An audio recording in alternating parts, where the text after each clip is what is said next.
go over just some general rules before we get started. All phones are to be turned off. Members of the media may have their phones on, but it must be turned to silent.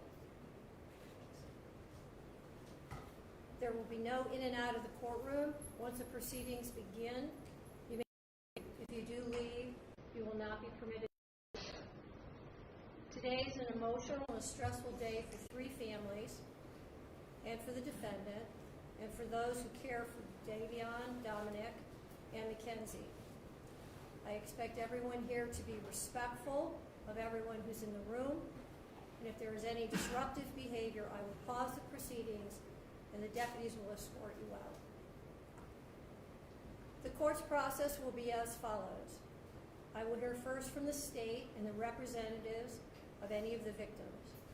The court will then hear from the defense and any representatives who wish to speak. The defendant has a constitutional right not to speak. She has exercised that right not to speak at trial, and that right continues throughout this proceeding. She will be afforded the opportunity to speak if she wishes, but that's her choice. Following that portion, the court will deliver the sentence. I also want to advise the defendant that she has a right to an appeal and a transcript at state's expense, and we will assign counsel to represent you. Counsel, we have previously discussed and agreed to the following: that the only counts for which the court will sentence today as a matter of law are counts 1 and 2, each of which is murder in violation of Ohio Revised Code section 2903.02a, count 1 being the murder of Dominic Russo, count 2 being the murder of Davion Flanagan. Each of these counts are statutory sentences. Each is 15 years to life with parole eligibility after the base term is served, and with parole strictly within the discretion and jurisdiction of the Ohio Parole Board. Each of these counts stands separate and apart from each other, and they can be run either concurrently or consecutively. That is the only discretion permitted to the court in the sentencing today. It is my understanding that we are also in agreement of the following mergers. As to the guilty verdicts against the defendant related to the victim, Dominic Russo, the counts 3, 5, 6, and 9 merge into count 1. As to the guilty verdicts against the defendant related to the victim, Davion Flanagan, the counts 4, 7, 8, and 10 are merged into count 2. That the rape and tokes enhancement and post-release control are not applicable to either count 1 or 2. Is that a correct statement? That's accurate, Your Honor. Correct? Yes, Your Honor. Thank you. I do wish to proceed on counts 11 and 12. It's my understanding on these 2 felonies of the 5th degree that both sides are waiving any argument. Is that correct? Yes, Your Honor. Yes, Your Honor. And is she waiving any statement on counts 11 and 12? As to those 2 counts, yes. All right. The defendant is sentenced in counts 11 and 12, each of which is a felony of the 5th degree, to 7 months in prison on each count to be served concurrent to each other with credit for time served. Fines and costs are waived. As to the driver's license suspension for counts 9 and 10, the aggravated vehicular homicides, her driver's license is suspended for life. I'm now prepared to hear from anybody who would like to speak on behalf of the state.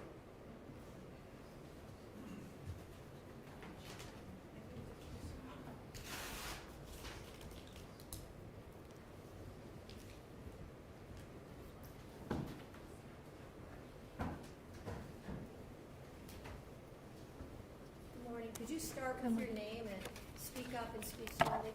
Yes. Your Honor, my name is Jamie Flanagan.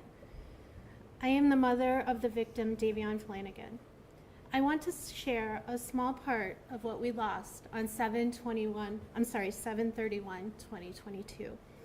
My son, Davion, is and always will be so much more than cargo. He was precious. He was an amazing soul with a heart of gold. He gave to the world what he wanted most in his own life: love. The kind of love that would rescue a friend in the middle of the night, no questions asked. The kind that would protect others and honor them. He made friends easily with his infectious smile. he was a gifted athlete. He had plans to go to barber school and open his own shop. My son did not have a clique of friends, but instead was a friend to all. He would go out of his way to show love and kindness to others, including those that were often cast aside by society, the less fortunate, the developmentally challenged, the hurting, and the unvalued. Davion made sure that everyone that crossed his path knew that he truly saw them, that he valued them, and that they were worth his time. Davion and my kids have had more than their fair share of heartbreak, of hardship, and of loss. Davion was adopted with his sisters from foster care. They are biological siblings. We are honored to be chosen, or to have been chosen, to be their parents. Their forever family. I am devastated by the loss of Davion. The world lost a truly special man. My girls lost their best friend, their protector, the one and only trusted family that has been by their side from day one.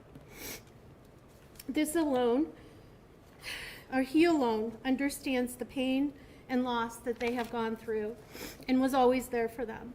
This fact alone breaks my heart for my girls, for my family.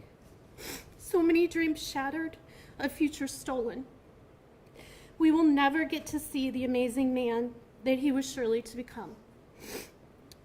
His life was precious. Like I said, he was so much more than cargo. I pray daily for strength and perseverance for myself and for my family.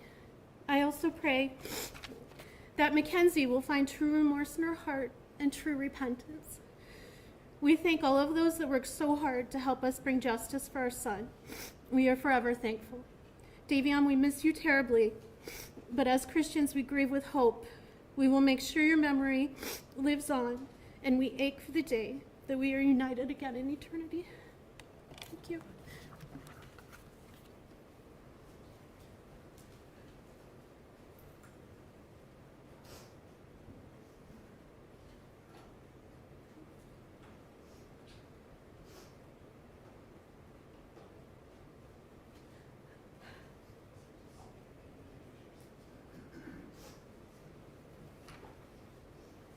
Hello, could you start with your name? Hi, Your Honor. My name is Divine Flanagan. Davion was my older brother. The passing of Davion Markel Flanagan has been very difficult for me. We have gone through everything together since day one. Davion was a big brother to me and my younger sister, Dalia. We all got adopted together in 2012. After Davion passed away, a lot of trauma and past pain has came into my life, causing it to be difficult to heal from this traumatic event. Davion was not just a big brother to me, but a role model in many ways. He was the person I trusted the most because he made me feel safe. He taught me the importance of cherishing each moment and enjoying life. The memories we have are strong, but losing him has shown me the value of life. He has how God works in ways you can't understand, but is worth it in the end. I don't want this pain for anyone else. I don't want people to have to go through this. As an 18-year-old, I hate the fact that he has gone because someone decided to take his life. Now that Davion is gone, I feel stuck. I feel as if I can't move forward. I feel lost. He was the one who picked me up when I fell. He was my best friend and the only person that has stayed with me since I was born. I would like you to give Mackenzie the longest possible sentence. I've known her for about 3 years, and as she's always taken the easy way out. You shouldn't be able to take the easy way out when it comes to murder. It's completely unfair that no matter what sentence you give her, she will be eligible for parole, while my brother will be gone forever. Thank you, Your Honor. Thank you.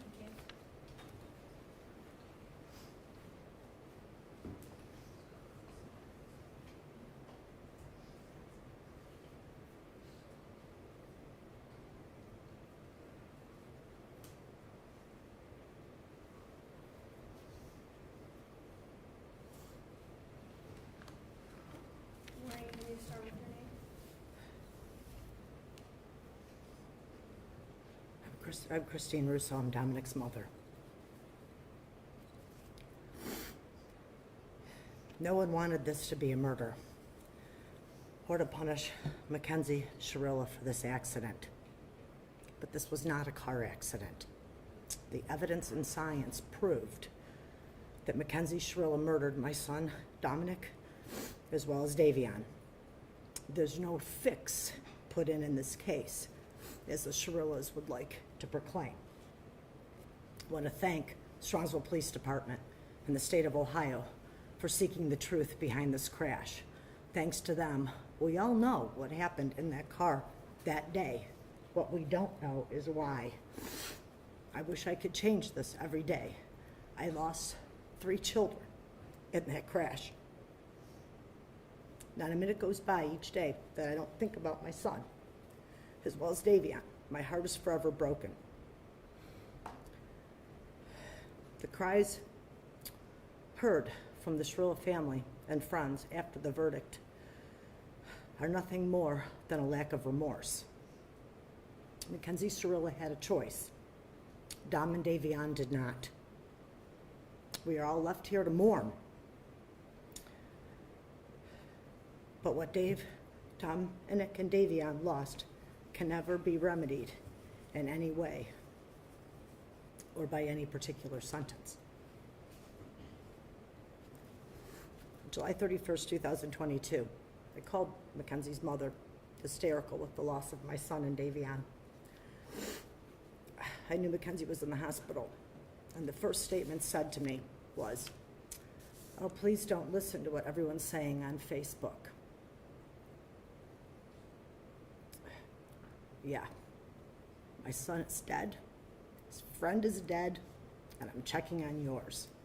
Yet social media is what's important. Social media has made a game out of the life of Mackenzie and is making a game out of this heart-wrenching tragedy. No one can imagine the pain of losing a child unless they have lost one themselves. The pain is forevermore.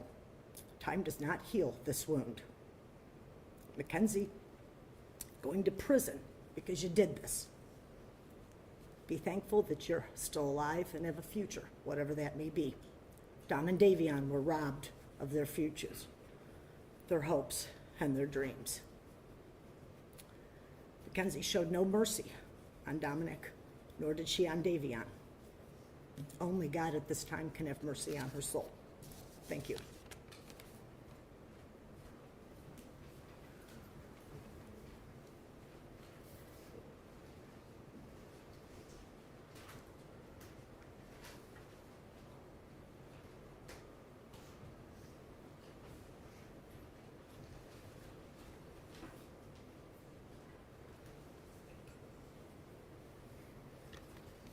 Could you start with your name, please?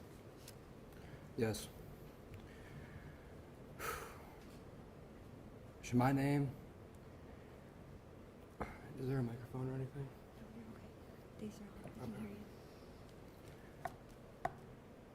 My name is Angelo Russo. I'm one of Dominic's older brothers, and I'm speaking today for myself and also on the behalf of our siblings and our friends. Sorry. Dom may have been young, but he made the most of each day and had an impact on the lives of his friends and his family. Dom was a businessman, an athlete, a song producer, and an entrepreneur. Dom was not only my brother, he was also my best friend, and the friends in this courtroom also say Dom was their best friend. Many of my brother's interests and goals were centered on learning more about himself and how he could become a better person. He was always doing what he could to learn about others, how he could understand different situations, different cultures, and how he could better the community. He read from various authors every day and even recommended to me countless books that have made me a better person and helped me understand the world better. A few months before he passed, he told me that he soon planned on joining a branch of the military. Admittingly, I was against this, but he felt the need to not only serve the community, but also his country. He gave me countless advice, and he also helped with anything and everything.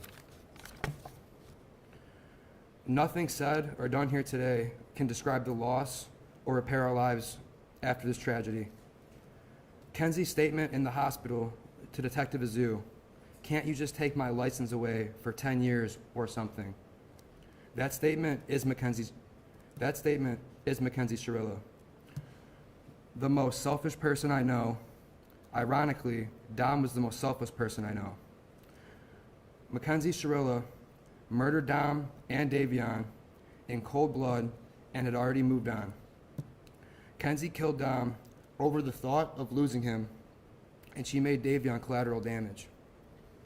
She was driving, going to concerts, and dressing up for Halloween, no thoughts of the families and lives that she had destroyed.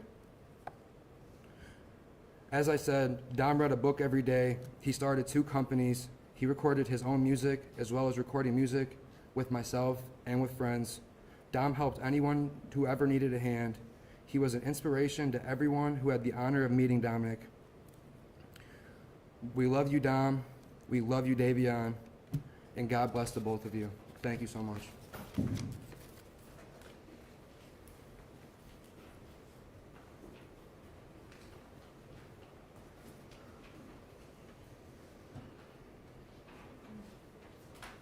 Mr. Troop, before you speak, have you marked the letters as exhibits to be part of the record? I have, Your Honor. And any objection from Mr. McDonald? No, Your Honor. And have you marked your letters? I have. Okay, if you would give those both to the clerk.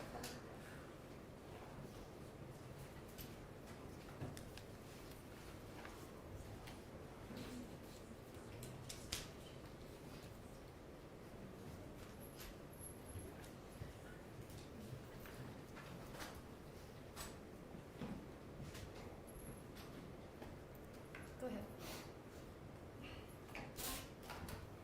Your Honor, there's very little that I can say after hearing from those who love Dominic and Davion in regards to the impact that the defendant's conduct had on these families' lives.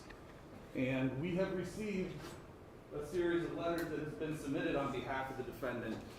In summarizing these, they describe her as a good student and a loving and caring person, and that she could never do something like this. And they continually, despite the verdict, refer to this as an accident, an unfortunate accident, and tell you that she is also a victim.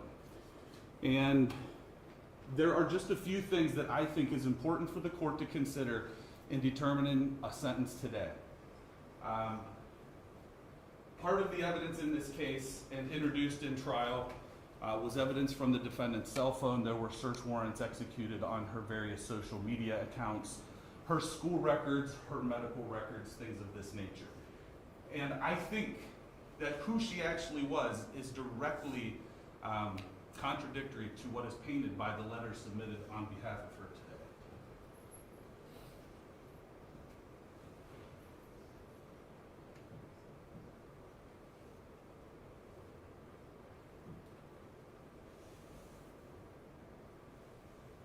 Do you know how to make the video play? One moment, Your Honor.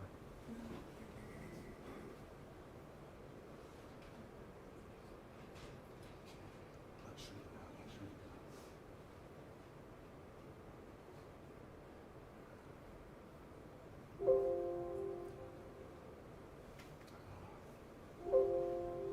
I'm sorry, Judge, I thought we were set on this there. Thank you. fine. That's good.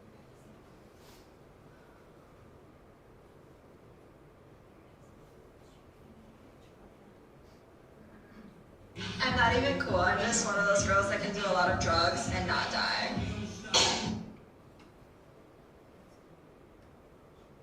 Gotta figure like a pin, I've gotta figure like a doll. Don't care if you think I'm dumb, I don't care at all. Candy best, sweetie pie, wanna be adored.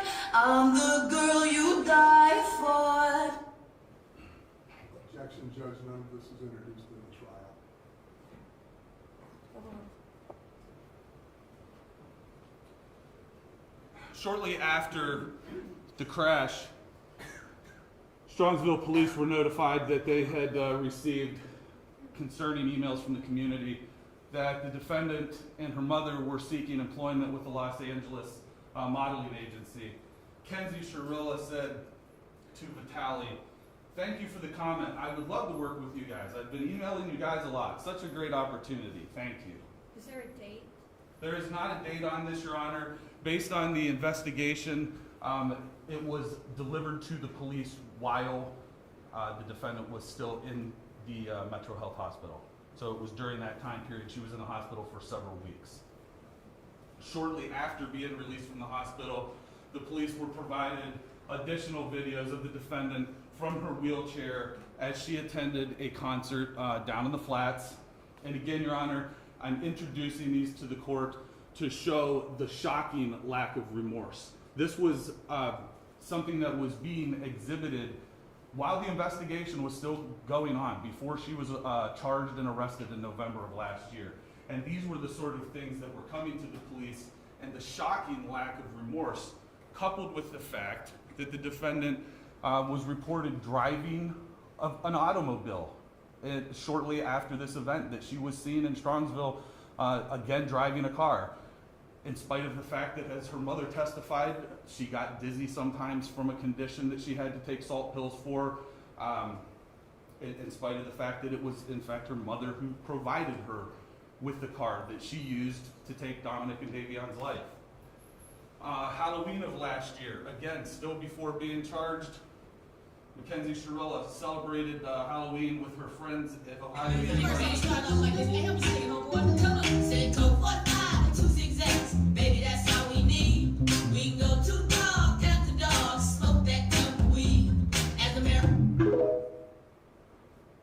Judge, can I just make one continuing objection? Sure. Thank you.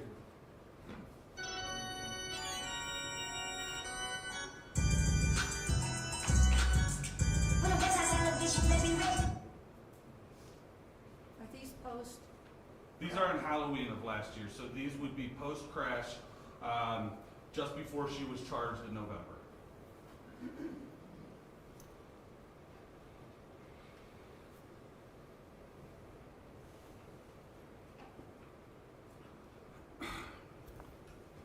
We think the defendant has shown a shocking lack of remorse, Your Honor.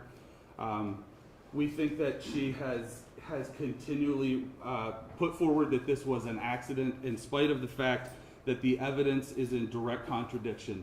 Your Honor, you were on Progress Drive. You saw the evidence that was displayed in court. And Your Honor, we think that you are the person who is in the best position to decide an appropriate sentence. We have full confidence in the sentence that you'll give her. Thank you. Mr. McDonough? Your Honor, may it please the court, I got asked you to allow Mrs. Shirilla to address the court first. Cassie?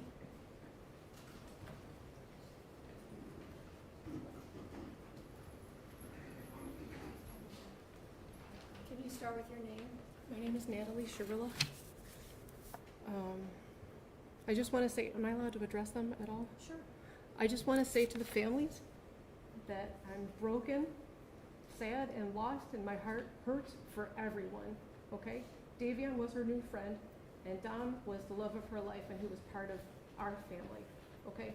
I'm just so sorry that this happened, and we're heartbroken, okay? And then, Your Honor, this was a terrible, tragic nightmare accident to have happened that she has no memory of, and she will never emotionally or physically recover from it. She almost died too, and we're asking that you please not run the sentence as consecutive. He was family, and we all loved each other. That morning of the accident, she called. I got a phone call that there was a car accident, okay?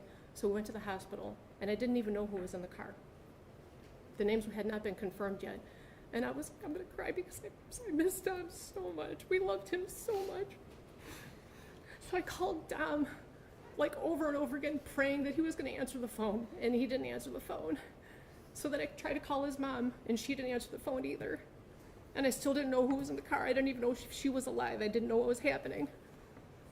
So then we were in the waiting room, and then his mom she did call me, so I answered the phone, and I was like, oh my God, like, I don't even know who was in the car. Like, what's happening? Was that Dom? And she said, what do you mean? My son is dead.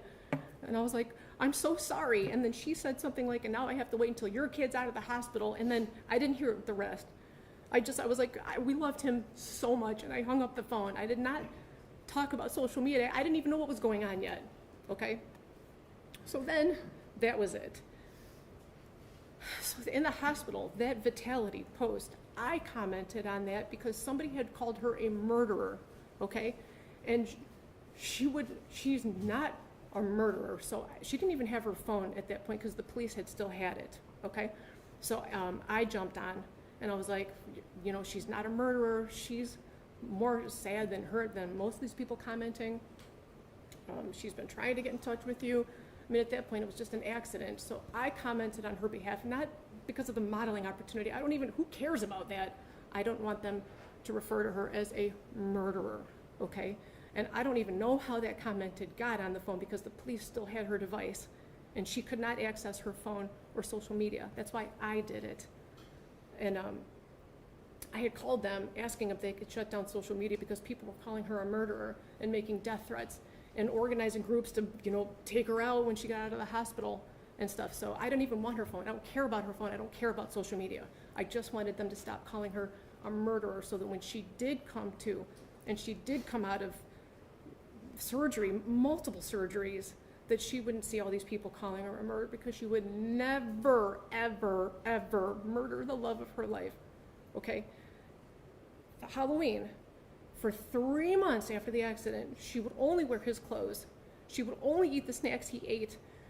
She would only listen to the music he wrote, okay? She was laying in bed for 3 months crying. There was a shrine of him next to her with photos and things that he liked and this flower that lights up that he got her because he wanted it to be fresh and alive forever. It's like a little Beauty and the Beast flower. Okay, she's got this shrine of him next to her.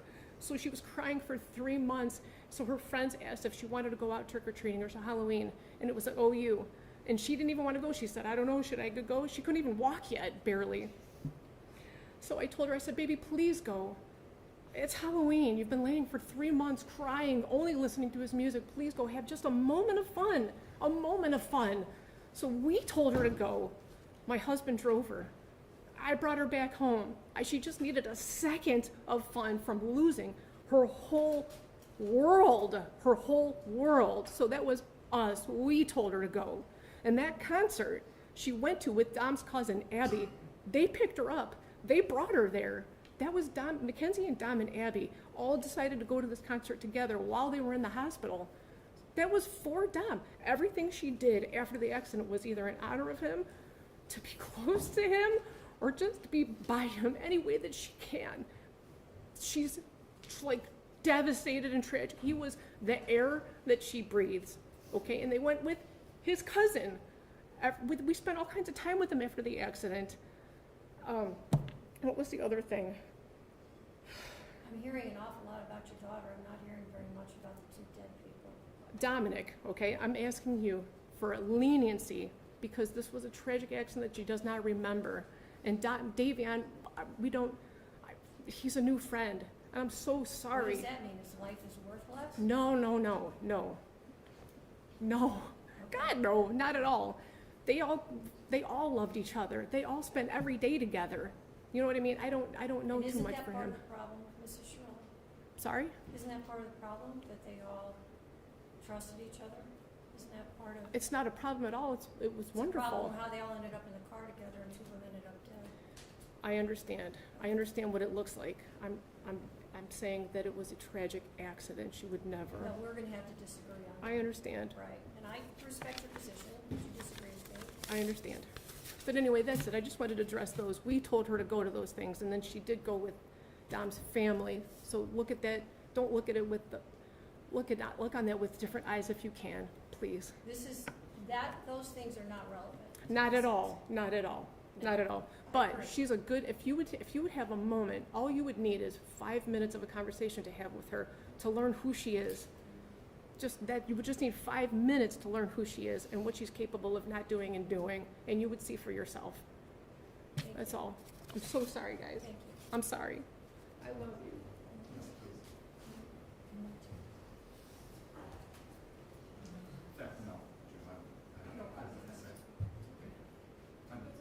Is there anyone else? I would like Mackenzie to address the court.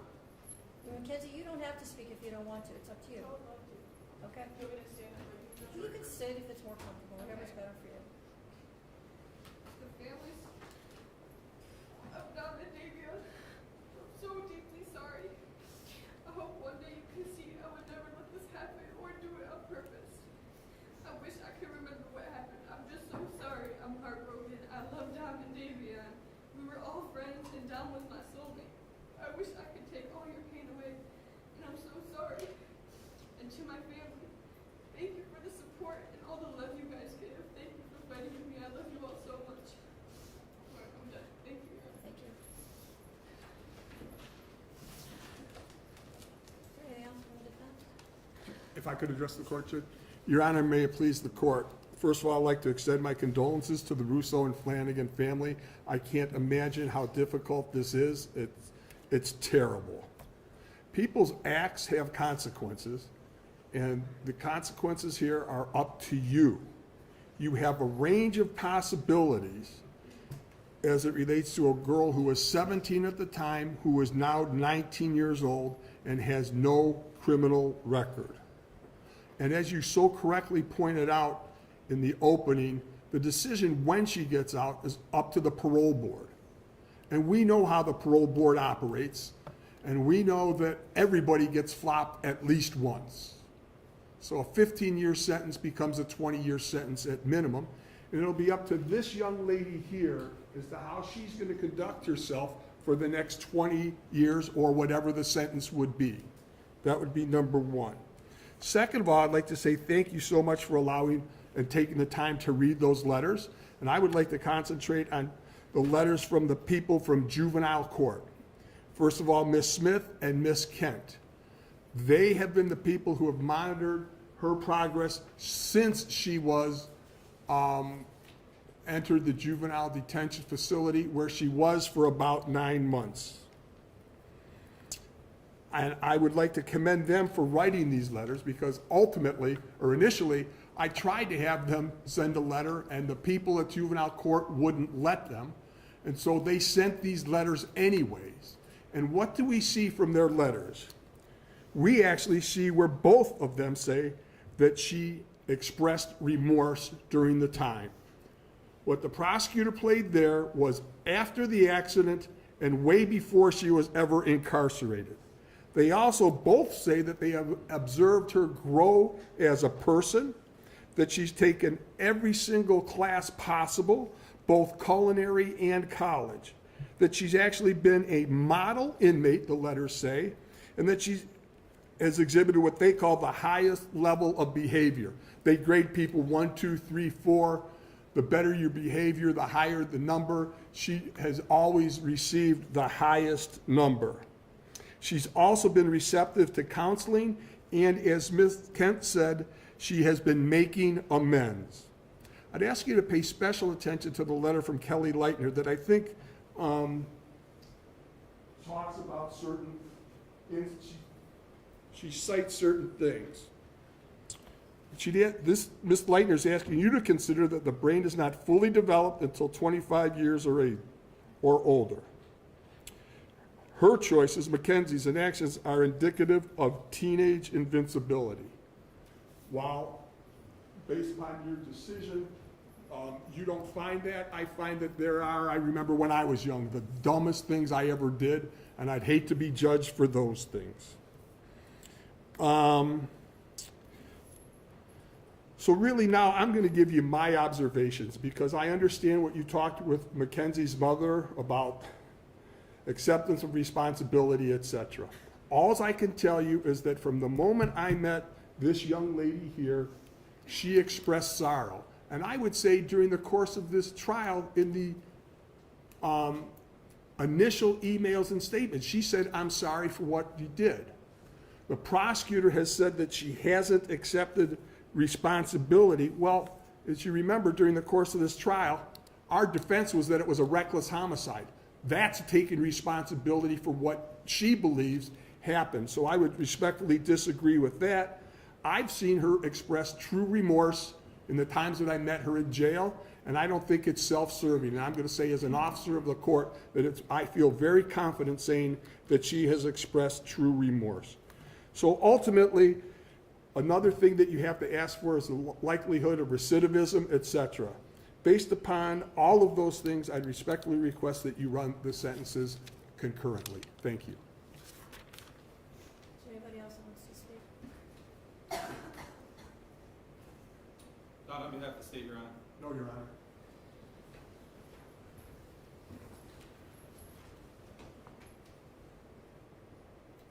Today is the sentencing of the defendant for the purposeful and intentional murders of Davion Flanagan and Dominic Russo. And in a way, it's the second time their families are gathered again to grieve. It's also a day when Mackenzie's family will grieve for the future of their daughter. All three of these families and the friends of these families are suffering, and all of their lives have been irrevocably changed because of the actions of the defendant. The unintended and collateral consequences of a selfish, intentional, and cruel decision by Mackenzie will ripple forever in time. It's literally changed history because it's ended two lives. Two young men are dead. Their deaths were horrible, terrifying, and tragic. I will say again, if any reasonable person reviews Exhibit 802, there can be no doubt in your mind what happened this night. There can be no doubt of the absolute terror of the two people in that car. The defendant controlled all the events. She chose the day. Specifically, she chose a day just before her 18th birthday. She chose to drive the car, the time to drive the car. She chose an obscure, previously scouted route through an industrial parkway. She chose the target to hit and the victims. She chose the means and the method to follow through. And she planned and purposefully executed the events of July 31st, 2022. The review of the evidence supports the factual findings, the forensic testimony, the testimony of the first responders, the testimony of the emergency room doctors who treated the defendant, the testimony of the coroner's medical examiner, the testimony of those who knew the victims and the defendant, and the testimony of the BMV official who provided evidence that not only did the defendant deny any medical condition when applying for her license, which her mother co-signed and attested to, but also that just after the accident, Mackenzie renewed her driver's license and again denied any medical condition. In fact, the defendant was so concerned about driving that, as the state mentioned, during the investigation, she asked if they could just suspend her license for 10 years. It is hard to fathom how a person could be concerned about their driving privileges, having just been responsible for the deaths of two people. There was no medical condition that caused this as an accident. There was no mechanical failure of the car. The record is clear on the facts and the evidence. Her mother's uncorroborated statements without any medical testimony or records is not persuasive. It is also important to remember that even if Mackenzie intended to also die in this crash, that is irrelevant. A failed suicide attempt is not a defense to murder. And even in a murder-suicide attempt, when the perpetrator executing the plan survives, the other death or deaths are still murder. There's only one person who's responsible for the pain of everyone in this room, and that person is you, Mackenzie. Nobody else is responsible. This isn't the fault of Dominic's family, or Davion's family, or your family. And I know that each of you have asked your questions to yourselves, what if? What if I had done this or that? The truth of it is, none of us can control the intentions of another. And when there is a purposeful intent to harm or kill someone, it is the perpetrator alone who bears the responsibility for the choice and the consequences and the harm that follows. The difficulty for sentencing today, honestly, is whether or not I believe you should get consecutive sentences. I'm troubled that should I give you a concurrent sentence, that people will believe that somehow I'm being disrespectful to one of the victims. And on the other hand, I have to weigh the punishment. There's a very good likelihood, Mackenzie, that you will spend the rest of your life in prison. That won't be up to me. That will be up to the parole board, and that will be up to you to a great extent. I understand that the pain in this room wants me to impose the harshest sentence. But I don't believe that would be the appropriate sentence, because I do believe that Mackenzie will not be out in 15 years. So she's sentenced on count 2, the murder of Davion Flanagan, 15 years to life. She's sentenced on count 1, the murder of Dominic Russo, 15 years to life, to be served concurrent to each other, with credit for time served. I'll waive fines, fees, and costs, and your appellate counsel will be assigned. Are there any questions from the state? No, Your Honor, thank you. Any questions? No, Your Honor. All right, thank you. Nothing being